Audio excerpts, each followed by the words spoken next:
On a tous été intrigués à un moment de notre vie par un son bizarre qui sortait de la bouche d'un étranger, comme E dans Dune en irlandais, qui signifie fermeture, ou encore The dans Epithypheme en grec, qui veut dire j'attaque.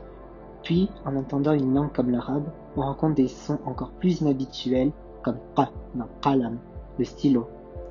Ensuite, on rencontre des faux amis, des sons qui nous paraissent familiers, alors qu'ils sont prononcés d'une manière un peu différente, comme la différence entre notre ch de chat et le s allemand de Licht, la lumière. D'autres sons, par contre, semblent tout à fait impossibles à reproduire quand on les entend, et même un entraînement intensif ne porte pas toujours ses fruits. Le fameux R tchèque dans Trida, que même des enfants tchèques prononcent mal, ou encore le ch dans chat, qui signifie la mer dans la langue archi du Daghestan. Avez-vous essayé de reproduire ces sons? N'y êtes-vous pas arrivé? Quand on apprend une langue étrangère, la phonétique est en effet un obstacle colossal, parfois plus que la grammaire. Mais au juste, pourquoi des humains n'arrivent pas à prononcer certains sons? Tout d'abord, pour savoir prononcer ou savoir pourquoi on ne peut pas prononcer un son, on ferait mieux d'apprendre comment notre corps produit ces sons. La partie de notre corps qui fait ce travail est appelée l'appareil phonatoire. Avant d'aller plus en profondeur, un petit cours d'anatomie s'impose. En effet, l'appareil phonatoire se compose de plusieurs parties qui vont servir à sculpter l'air qui sort de la trachée et des cordes vocales pour le transformer en son. Ces parties sont appelées les points d'articulation et sont utilisées pour définir les sons consonnes. Ainsi, les consonnes sont prononcées à 8 endroits différents et on leur donne un nom correspondant à leur point d'articulation. On a d'abord les laryngales, prononcées au niveau du larynx, un os en forme de clapet qui est responsable de la fermeture de la trachée quand on avale la nourriture pour éviter de s'étouffer. Puis les pharyngales, prononcées au niveau du pharynx qui constitue le carrefour entre les voies aériennes et digestives. Les uvulaires sont prononcés au niveau de la luette, un appendice en suspension au-dessus du pharynx qui ne doit pas être confondu avec la glotte. C'est le premier point d'articulation connu des Français, avec son R qui est uvulaire. Si on avance un peu, on a affaire à des vélaires prononcés au fond du palais quand celui-ci devient plus mou, comme le son que. Encore en avant, les palatales sont prononcées au niveau du palais dur. La semi-consonne IE est palatale. Les consonnes dites alvéolaires sont prononcées à la jonction entre gencives et dents, juste derrière la langue. Un exemple de consonne alvéolaire serait le S. Puis il y a les dentales, bien sûr. Elles sont prononcées grâce à nos dents, comme le T. Enfin, les labiales sont prononcées grâce à nos lèvres, mais ce point d'articulation est un peu particulier. Comme on a deux lèvres, une consonne peut être bilabiale, prononcée avec les deux lèvres, comme M, ou labiodentale, comme le V par exemple. Quand on a compris ça, on est prêt pour les types de consonnes. Au point d'articulation s'ajoute une certaine fermeture de la bouche. D'abord, la fermeture obstruante dont il en existe deux types.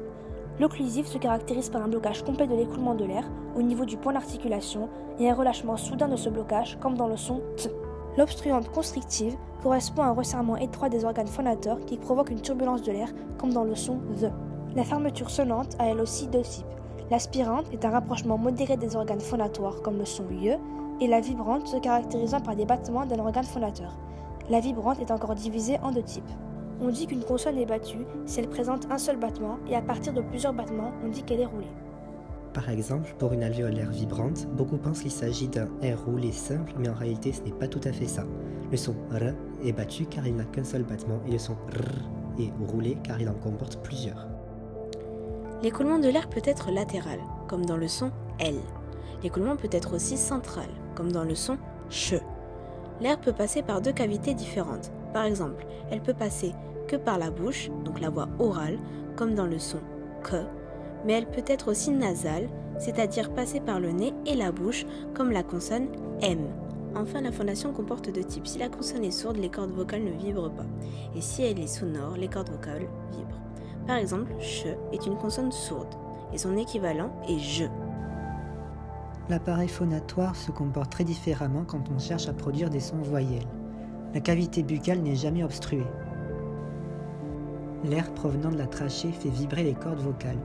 Il va ensuite s'engouffrer dans la bouche où le son produit sera différencié. C'est la langue qui, en se positionnant d'une certaine façon, accomplit ce travail. C'est le point d'articulation. On dit qu'une voyelle est antérieure si la langue se projette vers l'avant de la bouche et qu'elle est postérieure si la langue se projette vers l'arrière. L'aperture de la bouche joue aussi un rôle, mais ce n'est pas tout. La forme des lèvres est aussi importante. La voyelle sera arrondie si les lèvres se projettent en avant. Essayons alors de placer les voyelles dans le schéma. E, I sont bien prononcées, la bouche étroitement ouverte. E, U le sont aussi, mais elles sont arrondies. De plus, l'air peut aussi s'engouffrer dans la cavité nasale. On appellera donc la voyelle produite nasale, comme 1 qui est prononcée la bouche bien ouverte, la langue vers l'avant, avec des lèvres arrondies. E, A sont aussi des voyelles ouvertes antérieures, mais elles sont orales et non arrondies. De même, les voyelles postérieures O, OU sont arrondies et fermées, tandis que la voyelle A est ouverte et non arrondie. AN est nasale et O est arrondie. Essayons alors de placer dans notre schéma la voyelle E. Elle est fermée, postérieure et non arrondie. J'utilise par exemple en japonais, le verbe suru veut dire faire. Prenons un autre exemple. E est mi-ouverte, centrale et arrondie. J'utilise en afrikaans dans le mot lur par exemple qui signifie R. Pour plus de précision, les linguistes ont créé les termes central pour le point d'articulation et milieu pour l'aperture. Bien souvent, on utilise un diagramme simplifié pour représenter la position des voyelles. Si on positionne les voyelles que nous avons mentionnées, elles se placeraient à ces endroits. C'est très bien de savoir prononcer un son en particulier, mais pour quelqu'un qui n'a jamais prononcé, c'est assez ardu. Le premier apprentissage pour reproduire un son, c'est s'admettre de ce qu'il est justement un son, c'est-à-dire l'écouter encore et encore pour tenter de le percer. Il est donc nécessaire de se poser une deuxième question pour répondre à la problématique. Comment notre oreille parvient à entendre ce son et à nous donner un des plus importants de nos nombreux sens, l'ouïe? D'abord, qu'est-ce qu'un son? C'est en premier une vibration de la matière, dans notre cas c'est l'air, qui se propage en ondes que les arrivants traduisent généralement sous forme de son. Comme c'est une onde, le son en possède les caractéristiques. L'onde peut être définie grâce à un plan cartésien indiquant l'intensité de l'onde en fonction du temps, un peu comme sur un oscilloscope. Une onde sonore est un phénomène périodique, c'est-à-dire que l'onde représente un motif qui se répète à intervalles de temps réguliers, que l'on nomme période. Une des premières caractéristiques du son est donc sa fréquence, qui est l'inverse de la période de l'onde en secondes. La fréquence est mesurée en Hertz et va influencer notre perception du son. Plus la fréquence est haute, plus le son sera aigu, donc plus la fréquence est basse, plus le son sera grave. Le domaine d'audition de l'être humain va de 20 Hz à 20 000 Hz. La perception du son est aussi influencée par les caractéristiques de la matière mise en jeu. La matière qui a servi à produire l'onde, dans notre cas l'appareil phonatoire, composé de muqueuses, de muscles, etc., et la matière dans laquelle l'onde se propage. Et comme le corps de chacun est unique, l'appareil phonatoire va donc produire des sons certes très semblables, mais différents. C'est pourquoi notre voix nous est propre. Notre oreille, elle, a pour but la traduction de ces ondes en sensations auditives. Mais comment y parvient-elle? Regardons de plus près la composition de l'appareil auditif. Dans un premier temps, la partie visible, l'oreille externe, constituée du pavillon et du lobe. Ces parties ont pour fonction de réceptionner le son et de l'orienter de façon à savoir sa provenance. L'oreille externe se prolonge par le conduit auditif qui débouche sur l'oreille moyenne composée par la trompe d'Eustache et par les cellules de la mastoïde. À l'intérieur de cette structure, on retrouve le tympan, lui aussi en prolongation du conduit auditif, où le son entraînera la vibration du tympan avant de se répercuter sur le marteau qui est retenu par un nerf à la mastoïde qui a pour fonction d'amortir les coups du marteau. Ce dernier transmettra les vibrations à l'enclume qui est relié à l'étrier. Le son poursuivra son chemin jusqu'à l'oreille interne par la fenêtre ovale. Dedans, un ensemble appelé labyrinthe flotte dans un liquide. Il est composé du vestibule, qui est une sphère, des canaux semi-circulaires sur le vestibule, sous lequel on retrouve également la cochlée. Le son, provenant de la fenêtre ovale, prendra 3 directions différentes. Une partie se dirigera vers les canaux semi-circulaires, une de même vers le vestibule et une autre se dirige vers la cochlée. De plus, le tympan produit aussi des vibrations qui seront orientées vers la trompe d'Eustache, sans passage par l'ensemble marteau, enclume et trier. Ce son sera alors acheminé par la fenêtre ronde vers la cochlée. Les vibrations du labyrinthe sont traduites en messages nerveux par le nerf auditif. Si on résumait le trajet du son, cela donnerait ça. Tous les messages nerveux ont cette forme sur un oscilloscope. D'abord, il y a un potentiel de repos situé à moins 70 mV, puis la stimulation engendre une dépolarisation de 100 mV suivie d'une repolarisation excessive. Enfin, une hyperpolarisation qui permet de revenir au potentiel de repos. Cette courbe est donc un potentiel d'action. Mais il faut savoir que plus il y a de potentiel d'action, plus le message est fort. Ce qui nous amène à nous poser comme question, comment le corps peut-il générer un courant électrique? Pour cela, dans le corps se trouvent des ions, dont l'ion sodium, synthétisé à partir de l'atome neutre de 11 protons et 11 électrons. L'ionisation retire un électron et dégage une énergie de 5 électronvolts. Nous disposons également de l'ion potassium, mais l'énergie de l'ionisation est de 4 électronvolts. Le courant électrique est issu de la différence d'énergie entre deux milieux. Cela se nomme la tension. Chaque nerf ou axone possède des pompes sodium et des pompes potassium. Le potentiel de repos se caractérise par une majorité d'ions potassium dans le nerf et une majorité d'ions sodium à l'extérieur du nerf.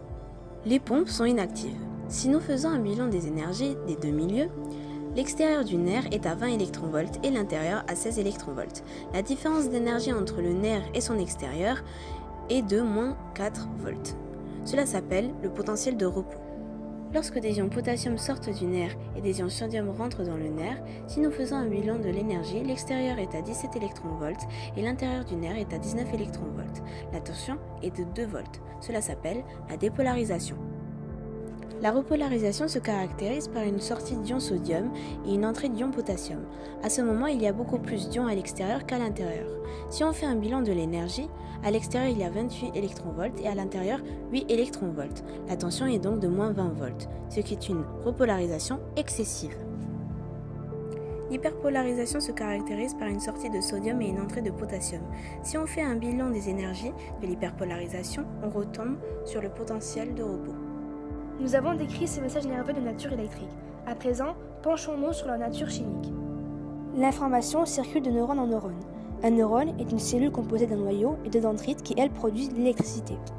Il se prolonge d'un axone, débouchant sur le synapse à proximité d'un autre neurone. Si l'on regarde de plus près le bouton synaptique, on voit qu'il contient des vésicules elles-mêmes contenant des neurotransmetteurs. À l'arrivée d'un potentiel d'action, les vésicules libèrent les neurotransmetteurs dans la fente synaptique, c'est l'exocytose. L'audition mobilise deux neurotransmetteurs, l'acide gamma-aminobutyrique et la noradrénaline. Les neurotransmetteurs se figent dans les neurorécepteurs. Les dendrites relâchent alors des ions dans l'axone. Un nouvel potentiel d'action est né. Plus le message nerveux est fort, et plus il y aura de neurotransmetteurs dans la fente synaptique. Maintenant que nous avons compris comment les messages nerveux se déplacent, où vont-ils ? Le cerveau peut être divisé en 6 parties. Lobe frontal, temporal, pariétal, occipital, le cervelet et le tronc. Dans le lobe frontal, on retrouve l'aire de Broca qui permet de comprendre la production du son et les zones motrices à la frontière entre le lobe frontal et le lobe pariétal qui permettent d'envoyer les ordres à l'appareil phonatoire. Le cortex auditif est situé dans la partie supérieure du lobe temporal. Il se divise en 2 parties, le cortex primaire qui reçoit le son transformé en message nerveux par l'oreille et le cortex secondaire qui l'interprète. C'est là que se trouve l'aire de Wernicke qui, comme l'aire de Broca, est une aire du langage. L'aire de Wernicke va interpréter les messages nerveux. Elle cherche à le reconnaître. Elle le transmet ensuite à l'aire de Broca qui comprend la réalisation du son. Elle le retransmet aux zones motrices qui, elles, envoient l'ordre à l'appareil phonatoire suivant les instructions de l'aire de Broca. Maintenant qu'on a compris comment le son est produit et entendu, nous allons voir pourquoi ils peuvent être mal prononcés. L'aphasie de Broca est un problème de n'importe quelle nature, lésion, sous-développement ou AVC. La prosédie vient du grec qui signifie mettre en avant le chant. C'est l'intonation que l'on utilise quand on parle. L'aphasie de Broca empêche la prosédie. Dans la prosédie, il y a 3 types d'intonations différentes. Les accents toniques qui permettent de prononcer une syllabe plus forte que les autres, comme en espagnol, corazón, qui signifie le cœur. Ensuite, les accents de hauteur et les tons. Ils ont la même prononciation, seulement les accents de hauteur n'ont pas d'impact sur la signification du mot, contrairement aux tons. En grec ancien, il y avait des accents de hauteur. Légo, montant, agathos, descendant, et agatoros, une combinaison des deux. Les tons sont des intonations comme les accents de hauteur, sauf que cette fois-ci, ces intonations vont changer le sens du mot. Il y en a de plusieurs sortes, par exemple en vietnamien, la syllabe quyen, prononcée sans intonation particulière, est un prénom sans signification précise. Mais si on prononce quyen avec un ton grave et symbolisé par un point souscrit, la syllabe veut dire coller. On peut avoir aussi des tons qui rassemblent plusieurs intonations, comme avec quyen, qui désigne alors des documents et a une intonation descendante puis montante. À part une prosodie inexistante, l'aphasie de Broca peut causer le mutisme et des difficultés de praxie, qui sont des difficultés à mettre en mouvement l'appareil phonatoire. Et maintenant, l'aphasie de Wernicke. Les conséquences sur la personne est qu'elle confond les sons entre eux. Par exemple, P et B, S et Z, K et G, je et che, ou encore the et the. Le cerveau dispose aussi d'une propriété très importante qui joue un rôle capital dans la mémoire ou notre aisance à accéder à certaines de nos capacités, sa plasticité. La plasticité cérébrale, c'est la capacité du cerveau à modifier les réseaux neuronaux. Il peut ainsi modifier par neurogénèse, il crée alors de nouveaux neurones, de nouvelles connexions, qui peuvent correspondre à de nouveaux acquis par exemple, ou il peut modifier les connexions déjà existantes. Un axone ou un nerf a une paroi conductrice, on l'a déjà vu quand on a décrit les échanges d'ions nécessaires pour créer un potentiel d'action. Dans ce cas, comme l'axone est nu, il est très malléable et plastique. L'axone peut dégénérer et rompre la connexion. Cela se passe grossièrement quand on oublie quelque chose ou quand on a appris qu'une connaissance est fausse. Dans ce cas, la rupture de la connexion est volontaire. C'est donc un avantage. Le cerveau peut apporter beaucoup de modifications à ce type de connexion, mais en contrepartie, la vitesse d'un potentiel d'action le long d'une telle connexion est plutôt lente, estimée à 10 mètres par seconde. Avec l'exercice, le cerveau mélange fréquemment les mêmes connexions qui vont s'améliorer. Cela passe par la création de gaines de myéline, une matière lipidique et protidique qui entoure les axones à intervalles réguliers. La myéline est isolante, donc les parties cernées par la gaine sont non conductrices. Cela peut sembler contre-productif, mais c'est au contraire. Les parties nues qui restent sont appelées nœuds de Ranvier et sont conductrices. Le courant électrique va alors sauter de nœud en nœud, ce qui va fortement augmenter la vitesse du message nerveux à 75 mètres par seconde. Un autre avantage, c'est que la connexion est renforcée. Elle est plus rigide, donc elle ne dégénérera pas. On ne pourra ainsi pas oublier une connaissance. Par contre, si cette connaissance est erronée, il sera très dur de rompre la connexion, et de plus, le cerveau sera enclin à utiliser cette connexion plus que les autres puisqu'elle est plus rapide. C'est pour cela qu'une erreur apprise et intériorisée est très difficile à ne plus faire et que le cerveau a tendance à fonctionner sur des probabilités et des assimilations. Quand vous lisez, par exemple, le début du mot vous suffit pour deviner le mot en entier et passer au suivant. Lire vous demande alors moins d'efforts, mais il suffit que la fin du mot écrit ne soit pas ce que le cerveau ait prévu pour vous tromper. Et on va voir plus tard que cette capacité nous cause pas mal de soucis pour apprendre de nouveaux sons. Maintenant que l'on sait comment on prononce des sons, il reste à savoir quels sont les problèmes qui perturbent la bonne reproduction du son. La plasticité cérébrale, notre appareil phonatoire et nos oreilles peuvent nous jouer des tours et être à l'origine de confusion et d'approximation entre des sons proches. On remarque en effet que, si un son étranger est voisin d'un son familier, on a tendance à l'assimiler avec ce dernier. Le cerveau est retombé sur ses acquis, un peu comme un chat retombe sur ses pattes. On va prendre un exemple assez répandu. Est une constrictive alvéolo-palatale sourde, que l'on retrouve en polonais dans le mot świat, qui veut dire le monde. Vous avez probablement remarqué à quel son on peut l'assimiler. La constrictive post-alvéolaire sourde, dans le mot chat par exemple. Mais ce n'est pas tout, on peut la confondre avec la constrictive palatale sourde présente dans le mot grec nichi, qui désigne un ongle. Enfin, la constrictive rétroflexe sourde en étonnera plus d'un. Szukat signifie tousser en polonais. Pour un français, ces phonèmes ressemblent à des variations de notre che, alors que ce sont des sons entièrement différents. C'est pour cela qu'on les assimile à ce son qui nous est familier. Si on les regarde de plus près, on remarque que ces consonnes partagent à peu près les mêmes caractéristiques. C'est ce qui les rend si proches. Elles sont toutes constrictives et sourdes et prononcées vers l'avant de la bouche près des dents. Un autre exemple d'assimilation sur la différence entre le R français et le R que l'on retrouve en grec. Avec un peu de couleur, on remarque que l'assimilation se fait autour du point d'articulation. Un Français qui vient de découvrir ce son aurait tendance à déplacer l'articulation de cette consonne vers l'arrière, la transformer en uvulaire pour se rapprocher du son familier. Le cerveau, s'il est confronté à un son déstabilisant comme le R tchèque, va tenter de le décomposer en son familier. Le R tchèque, dans sa variante sonore, ressemble à un mélange entre le je et le r, comme on le voit ici. Donc on est fortement susceptible de prononcer ce son comme une combinaison de phonèmes familiers, ce qui reviendrait à prononcer rj au lieu de rj. De plus, certaines difficultés ont tendance à être communes aux locuteurs d'une même langue, ce qui s'explique par l'éventail phonétique de la langue qui ne peut pas comporter certaines caractéristiques.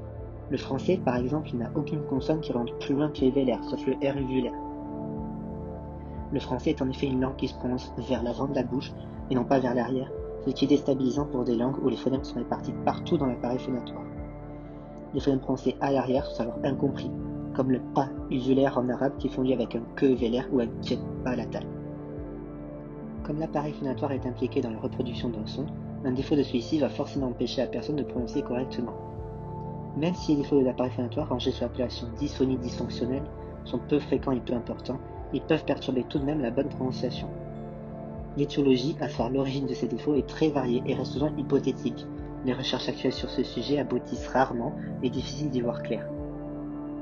Néanmoins, on peut déjà affirmer que des malformations disproportionnent l'appareil phonatoire, ce qui, comme nous l'avons vu avec ce type de consonne, va perturber le rapprochement de certains organes dans les bonnes proportions. Effectivement, il suffit que les organes phonateurs soient trop ou pas assez proches pour rater complètement un son, par exemple. Ces malformations peuvent être de naissance, mais certaines apparaissent au cours de la vie. Des kystes ou des crispations dues à un forçage vocal qui reste la première cause connue de dysphonie dysfonctionnelle. Un forçage vocal, c'est une mauvaise utilisation de l'appareil phonatoire, en particulier du larynx. Pour faire passer l'air des poumons à l'appareil phonatoire, une simple contraction du diaphragme fait pression sur les poumons qui se vident dans les bronches, puis la trachée, et enferme vers le larynx, qui abrite les cordes vocales. Cependant, certaines situations amènent les personnes à contracter leur larynx qui se rigidifie. Ils vibrent donc plus fort, ce qui entraîne des mouvements brusques des bandes ventriculaires. À leur bout se trouvent les cordes vocales qui, sous la violence des turbulences et des muscles crispés, s'abîment. Des microfissures apparaissent, voire des paralysies, et les cordes vibrent moins bien et douloureusement, voire pas du tout. On s'est cassé la voix. C'est ce qui arrive à certains professeurs ou orateurs par exemple, qui pour se faire entendre sans micro, forcent leur larynx à produire des sons plus forts. Pour certaines langues, les cordes vocales sont particulièrement importantes, surtout celles qui jouent beaucoup sur la phonation. Les langues mazatèques du Mexique présentent des voyelles orales comme A, nasales comme AN, et aussi murmurées A, et craquées A, voire une combinaison des 4, ce qui sollicite une grande précision des mouvements du larynx et des cordes vocales. De la même manière, l'oreille joue un rôle capital dans la reproduction d'un son, et est indispensable de l'écouter pour penser pouvoir le reproduire. Un défaut de l'oreille empêchera donc de discerner une nuance entre les sons, voire les sons tout court. La surdité a plusieurs degrés, elle se mesure en paires de décibels auditifs. Les décibels mesurent l'intensité du son et le zéro est fixé au seuil d'audition humain. On distingue des causes inévitables de surdité, des malformations de naissance, des maladies entraînant la formation de bouchons de cire humaine dans l'oreille externe, un liquide anormal baignant l'oreille moyenne, voire une fuite de périlymphe ou d'endolymphe à l'oreille interne. Enfin, la presbyacousie, c'est-à-dire une diminution des facultés auditives avec la vieillesse, nous frappera tous. Cependant, il existe aussi des causes évitables, comme l'exposition à des bruits trop forts. Pour donner une idée, il faut savoir que ce qu'on appelle silence correspond à la fourchette de 0 à 20 décibels.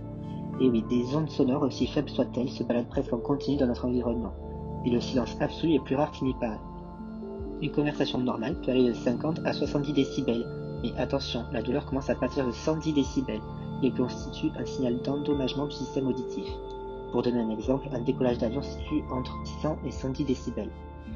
Pour empêcher la dégradation de l'oreille par ces sons, le corps dispose du réflexe stapédien qui se déclenche aux alentours de 85 décibels. Ce réflexe stapédien consiste en un placement relatif très particulier du marteau et de l'enclume. Afin d'encaisser les fortes vibrations transmises par le tympan, les os se placent en ligne droite et se bloquent dans cette position pendant un court laps de temps, ce qui permet de diminuer l'intensité reçue de 15 décibels au moins. Ce réflexe est très important et se déclenche en effet à chaque fois que nous commençons à parler, puisque le son est produit juste en dessous, dans l'appareil phonatoire, donc assez fort. Il empêche ainsi des petits accidents. Une exposition prolongée à des bruits trop forts entraîne simplement une presbyacousie prématurée, mais un bruit trop fort, au-delà de 135 décibels, peut détruire le système auditif et rendre instantanément sourd. Le marteau peut se désolidariser de l'enclume ou défoncer les cellules dermastoïdiennes censées amortir les chocs. Jusque-là, on a vu que l'appareil phonatoire, l'oreille et le cerveau nous permettaient de prononcer des sons et étaient responsables de certains défauts dans notre prononciation. Mais y a-t-il d'autres éléments qui influencent? S'il y avait d'autres causes au fait que des humains n'arrivent pas à prononcer certains sons? Puisque chaque langue a son éventail phonétique et que chaque langue est rattachée à une ou plusieurs cultures, est-ce que la culture a un impact sur la phonétique et nos capacités? Une langue, c'est aussi à rattacher à son environnement, au territoire dans lequel elle est parlée. Et si notre environnement influençait nos capacités à reproduire ces sons? Comment cela se fait-il que, par exemple, les langues latines sont majoritairement bantou et parlées en Afrique du Sud? Il doit forcément y avoir une cause environnementale à la répartition du phonème sur le globe. Ensuite, les événements historiques contribuent à notre culture. Est-ce que eux aussi, ils ont une influence sur notre capacité à reproduire des sons? Mais d'abord, d'où ça vient le langage? Et pourquoi? Selon plusieurs hypothèses, l'Australopithèque, un de nos plus vieux ancêtres, serait apparu en Éthiopie, en Afrique de l'Est. Des recherches ont montré que l'Australopithèque a évolué en Homo habilis, puis en Homo erectus, qui serait sorti le premier d'Afrique. Il a donc dû s'adapter à de nouveaux milieux, de nouveaux environnements. Par conséquent, le volume de son cerveau a augmenté et a pu développer un proto-langage.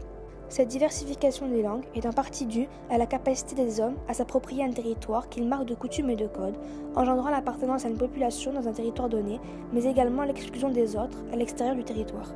Par exemple, les mythes fondateurs posent des codes moraux et des coutumes appelées traditions. On relève l'exemple des 10 commandements donnés d'après la Bible par Dieu à Moïse sur le mont Sinaï en Égypte.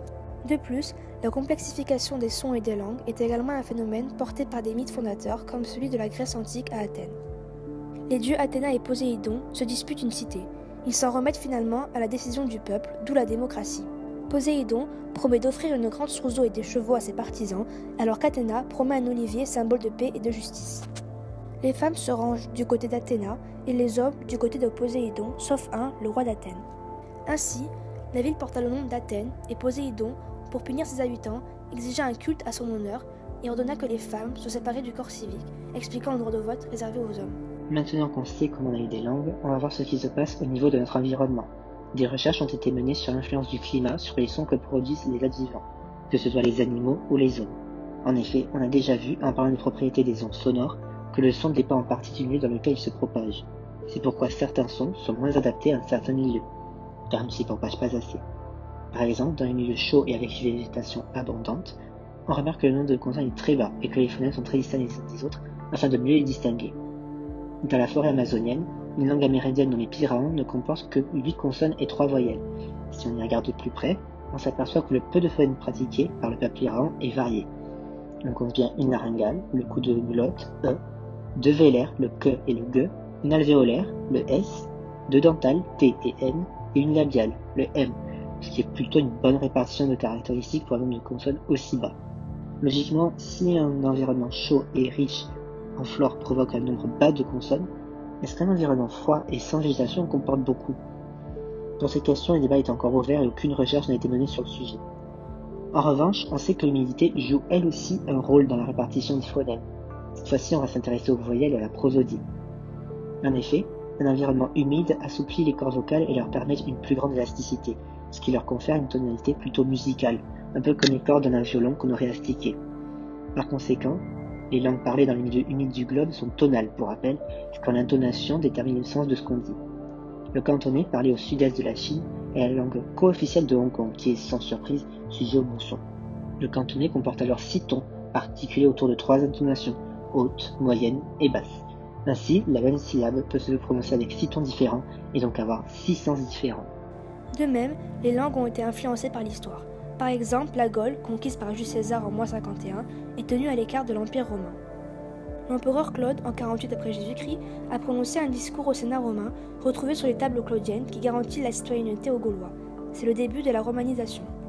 Ces derniers ont abandonné leur langue au profit du latin, qui reste à peu près pur jusqu'à la chute de l'Empire romain d'Occident en 476, dont le dernier empereur fut Romulus Augustule. Suite à un manque de contact latin, la langue a commencé à fortement évoluer. De nombreuses contractions sont apparues, ce qui a mené à la diversification des sons et donc à la naissance de nouveaux sons. Parmi ces contractions, on retrouve la palatalisation et des chutes d'accent tonique et de quantité de voyelles. Certains mots subiront ces modifications, comme cactium. 2 consonnes sont conservées, le C et le T, qui vont se palataliser en che et tieu. La dernière syllabe est systématiquement tronquée et le A sous la chute de l'accent tonique s'est réduit en E. De même pour le mot viridarium. Le son Dieu est devenu je, la première voyelle I se transforme en E sous la chute de l'accent qui entraîne aussi la disparition du deuxième I. Le yum est tronqué donnant ainsi le mot verger. Ainsi, toutes les modifications citées donneront naissance au français. On a vu que l'évolution des langues était dictée par le temps et l'influence des cultures, comme le français a été dérivé du latin, arrivé en Gaule grâce à la romanisation. Mais les événements historiques ont aussi un impact énorme sur les langues, et donc les sons qu'elles véhiculent, qui se modifient, disparaissent ou apparaissent avec l'évolution, la disparition ou l'apparition des langues. Si une langue s'éteint, elle emporte avec elle non seulement une grande partie de la culture qu'elle représentait, mais aussi les sons qu'elle portait. Ces sons se perdent et bien que prononcés dans d'autres langues, ils deviennent moins fréquents et en danger. Si la dernière langue portant un son rare disparaît, ce son disparaîtra avec elle, car il n'aura plus aucune raison d'être prononcé, et aucun natif ne pourra le transmettre. Nous ne pourrons alors plus jamais le prononcer, non pas à cause des défauts de notre appareil phonatoire, de nos oreilles et de notre cerveau, mais à cause de l'absence de son. Quelques-uns des plus grands événements historiques ayant eu une répercussion décisive sur les langues et les phonèmes sont ceux concernant la Russie et les anciennes républiques socialistes et soviétiques, les RSS, entre 1917 et 1991. Commençons alors par la situation dans une Russie tsariste ébranlée par la Première Guerre mondiale et des révolutions successives en 1917. Le 15 mars 1917, les révolutions de février et les émeutes à la capitale Saint-Pétersbourg ont abouti à l'abdication du tsar Nicolas II, et le pays est plongé dans le chaos. Sans véritable gouvernement, la Russie continue tout de même la guerre, et la République est proclamée le 14 septembre. Les monarchistes et les bolcheviks sont repoussés avec succès. Cependant, le désordre perdure en Russie et les bolcheviks, dont les leaders sont Lénine et Trotsky, lancent un soulèvement armé à la capitale le 25 octobre 1917. C'est la révolution d'octobre. Le gouvernement provisoire est renversé à nouveau, et les armées russes désertent pour rentrer en Russie. Le pays perd énormément de son influence et dans la foulée, les territoires de l'actuel Iran et en Chine, Mongolie et Mandchourie sont perdus. Les bolcheviks sont au pouvoir et proclament le 23 janvier 1918 la République socialiste fédérative soviétique de Russie, ce qui renforce le chaos ambiant. Des régions proclament leur indépendance et se rallient au mouvement communiste dans le Kirghizistan, le Turkestan, l'Ukraine, la Biélorussie, la Lituanie et la Lettonie. D'autres régions deviennent complètement indépendantes, comme la Finlande, l'Estonie et la Transcaucasie. Très affaiblie, la Russie ne peut plus continuer la guerre et signe le traité de Brest-Litovsk le 3 mars, laissant en main du camp adverse la moitié de l'Ukraine, la Biélorussie, la Lettonie, la Lituanie et Kaliningrad. Les possessions russes en actuelle Turquie sont aussi confisquées. Lénine retire la Russie de la Première Guerre mondiale et sacrifie ses territoires pour préserver la révolution. Il entreprend une grande modification du système économique qui reste pourtant capitaliste dans un premier temps. Pour réduire la nuit en toute opposition, les bolcheviks décident d'assassiner le 17 juillet le tsar et la famille impériale à Yekaterinbourg. Et pourtant, cette exécution raviva les tensions déjà bien entamées et la guerre civile éclata pour de bon en 1918. Les forces bolcheviques sont pourtant très faibles, et les monarchistes, appelés les Blancs, lancent plusieurs offensives. Les paysans, appelés les Verts, se soulèvent en masse, et des mouvements anarchistes et séparatistes, comme en Ukraine, se battent pour l'indépendance totale des régions et rejettent Lénine. Les bolcheviks nous contrôlent militairement comme petit territoire, mais Trotsky crée l'armée rouge qui va permettre aux communistes de l'emporter sur les autres belligérants. En 1921, le dernier grand combat s'achève et l'ordre semble revenir sur la grande région que contrôlent désormais les bolcheviks. Le 30 décembre 1922, un traité d'union est signé entre les républiques socialistes russes, transcaucasiennes, ukrainiennes et biélorusses. C'est la naissance de l'Union des républiques socialistes et soviétiques. Lénine, jusque-là le leader des bolcheviks, va connaître plusieurs problèmes de santé graves et va être frappé de plusieurs attaques cérébrales. Sa santé se dégrade rapidement, il se retire de la politique petit à petit et meurt en 1924. Joseph Staline, membre du parti, commence à exclure ses opposants comme Trotsky et se présente comme le successeur. En 1929, il n'a plus aucun opposant et Staline a le plein pouvoir.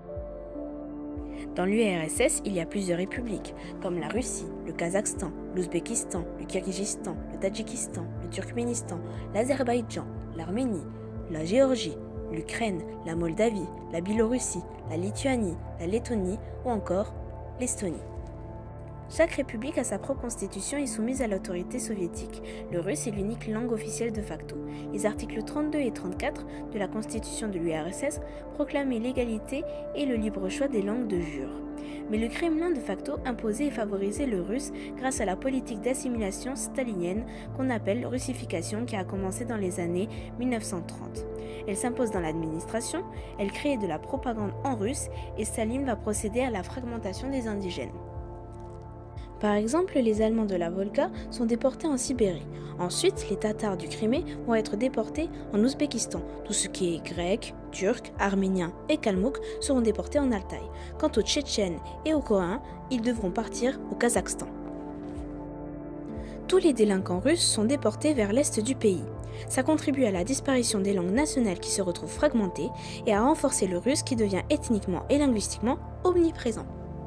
Ce qui explique aujourd'hui la majorité à 80% des Russes dans les zones indigènes et la diaspora des peuples. En 1938, Staline rend la connaissance du russe obligatoire. Il russifie les langues nationales en forçant des mots d'emprunt.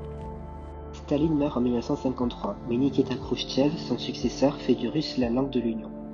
En 1958, c'est la suppression des langues nationales dans l'éducation publique de l'enfant. Les parents sont alors obligés de renoncer à transmettre leur langue maternelle pour inculquer à leur enfant la langue de l'avenir, le russe. Sous Léonid Brejnev, en 1964, les langues nationales commencent à fortement décliner. L'assimilation des RSS slaves est pratiquement terminée. Mais des soulèvements nationalistes ont lieu à partir des années 70. La guerre froide et l'isolement avec le fameux rideau de fer fragilisent eux aussi l'Union. Au cours de l'année 1991, c'est la catastrophe. Les RSS déclarent leur indépendance une à une au cours de l'année et en décembre, la Russie est le seul membre de l'Union. Le 25 décembre, le régime communiste tombe et le 26, l'URSS est dissoute par le dernier congrès soviétique. La chute de l'URSS a libéré les peuples qui avaient leur propre RSS, comme l'Arménie par exemple, mais ceux au sein de la RSS russe deviennent les sujets de la jeune fédération. Ces langues conservent aujourd'hui des marques importantes de la russification. Elles sont écrites en cyrillique et comportent plusieurs mots d'emprunt. La Fédération de Russie a été proclamée la veille de la dissolution du régime soviétique, le 25 décembre 1991. Aujourd'hui, on constate une hégémonie du russe dans la fédération.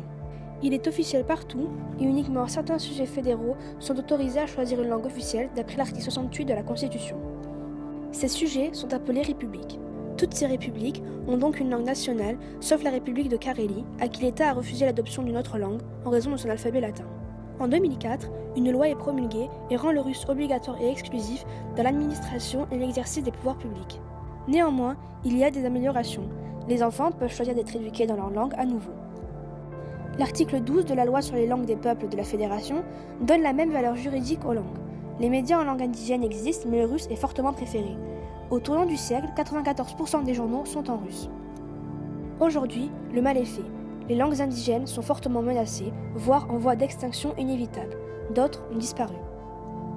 Les langues survivantes sont confinées dans des milieux traditionnels et ruraux, à l'exception du tatar, qui est parlé dans une zone très urbanisée de Russie. Elles sont menacées par la mondialisation et la pollution. Le réchauffement climatique ou le fort chômage après les sanctions contre la campagne d'Ukraine force de plus en plus d'indigènes à quitter leur région. Elles sont alors en déficit démographique. Les migrants vont alors abandonner leur langue maternelle au profit du russe majoritaire dans les grands pôles urbains de la Russie, pays urbanisés à 75%, comme Moscou, Saint-Pétersbourg, Novosibirsk, Yekaterinbourg et Nijni-Novgorod, toutes situées dans des oblasts russes. Les jeunes abandonnent de plus en plus la langue au profit du russe, plus présent dans les médias et très demandé dans le monde du travail et de l'enseignement supérieur. Avec ces langues disparaissent leurs sons, leur phonologie. Certains sons, déjà peu courants, deviennent alors de plus en plus rares et menacent donc de disparaître. Les humains seront incapables de les reproduire. Par exemple, le yakoute, langue turque parlée par 300 000 personnes, comporte la rare consonne spirante nasalisée y. Une autre langue turque, l'altaï, avec 50 000 locuteurs, possède l'occlusive uvulaire sourde qa, que l'on retrouve dans certains dialectes arabes. L'équivalent sonore de ces consonnes, le ba, beaucoup plus rare, se retrouve en kalmouk, qui est une langue mongole avec 100 000 locuteurs. L'Evenki, langue tungus parlée par 30 000 locuteurs, comporte quant à elle la voyelle mi-fermée centrale arrondie, e. La constrictive vélaire palatalisée, ré, est un son assez particulier qui nous vient du bouriat, langue mongole parlée par 200 000 personnes. Enfin, il y a la constrictive latérale alvéolaire sourde, s, dans la langue kanti, qui est finno-ougrienne. Elle a seulement 10 000 locuteurs. De plus, l'assimilation culturelle que nous avons vue a empêché des personnes de pratiquer leur langue. L'éducation forcée en russe a mené certains jeunes à ne plus pouvoir prononcer leur langue car ils n'y étaient plus habitués. C'est la plasticité cérébrale. Ainsi, on peut alors conclure que les phénomènes historiques ou géographiques, les cultures, l'environnement, notre appareil phonatoire, oreille et cerveau, influencent notre capacité à prononcer certains sons.